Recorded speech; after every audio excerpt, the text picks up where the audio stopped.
ఆగండి ఆగండి. ఇంటికి ఎప్పుడైనా కొబ్బరికాయలు తెచ్చినప్పుడు వాటికి ఉన్న పీచుని పడేస్తున్నారు కదూ! అస్సలు పడేయకండి. ఒకవేళ పడేసే వాళ్ళు ఎవరైనా ఉంటే మాత్రం ఇప్పుడు నేను చెప్పబోయే టిప్ వింటే గనక బంగారంతో సమానంగా దాచిపెట్టుకుంటారు. ఒక్కటి కాదు, రెండు కాదు, బోలెడన్ని టిప్స్ ఉన్నాయి. అవేంటో చూసేద్దామా మరి? ముందుగా కొబ్బరికాయ నుండి దానికి ఉన్న పీచుని సపరేట్ చేసుకున్న తర్వాత ఇలా రెండు చేతులతోటి ఈ పీచు మొత్తాన్ని కూడా ఒకదానితో ఒకటి రబ్ చేసుకుంటూ దానికి ఉన్న పొడి మ్యాక్సిమం రాలిపోయేలాగా చూసుకోవాలి.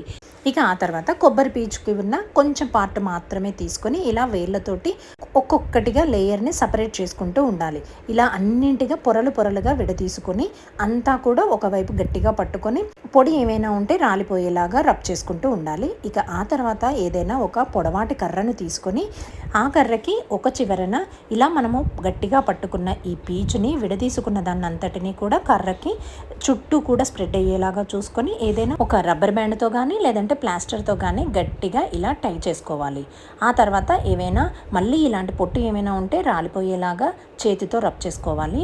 ఇక ఫైనల్గా వాటి చివరలు అన్నీ సమానంగా ఉండేలాగా ఏదైనా ఒక కత్తెరతోటి కట్ చేసుకోవాలి. ఇదే విధంగా అన్నింటినీ కూడా ఏదైనా ఒక వుడెన్ స్పూన్స్కి కానీ లేదంటే మామూలుగా మనం వాడుకునే స్టీల్ స్పూన్స్ని కానీ ఇలా రివర్స్ చేసుకొని వాటికి ఇదే విధంగా చుట్టూ స్ప్రెడ్ అయ్యేలాగా చూసుకొని ఒక చివరిలో ప్లాస్టర్తో కానీ లేదంటే రబ్బర్ బ్యాండ్తో కానీ గట్టిగా టై చేసుకోవాలి.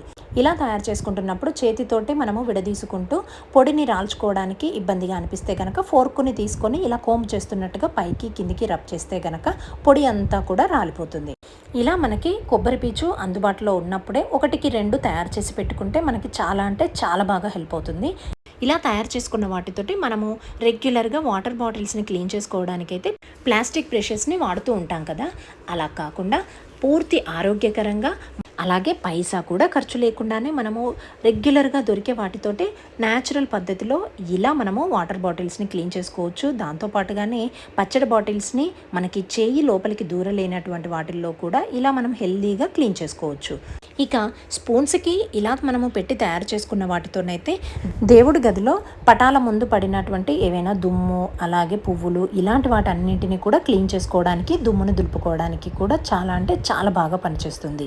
దీంతో పాటుగానే మనము ఇలా చిన్న సైజులో తయారు చేసుకున్న ఈ బ్రష్ తోటి దోశలు వేసుకునేటప్పుడు పెనాన్ని ఆనియన్తో అలా రబ్ చేసి కానీ లేదంటే టిష్యూ పేపర్తో కానీ ఆయిల్ని వేసి తుడుచుకుంటూ ఉంటాం కదా, ఇప్పుడు ఈ కొబ్బరి పీచుతో తయారు చేసుకున్న ఈ బ్రష్ తోటే పెనం పైన ఆయిల్ వేసి క్లీన్ చేసుకోవచ్చు. అంతేకాకుండా చపాతీల పైన ఆయిల్ని అప్లై చేసుకోవడానికి కూడా వాడుకోవచ్చు. ఇంకా ఈ కొబ్బరి పీచుతోటి అలాగే పొడితోటి మంచి మంచి చిట్కాలని యూట్యూబ్ ఛానల్లో అప్లోడ్ చేశాను. ఇంకా ఎవరైనా చూడని వారుంటే తాలింపు ఛానల్ని సబ్స్క్రైబ్ చేసుకొని ఫాలో చేయడం మర్చిపోవద్దు.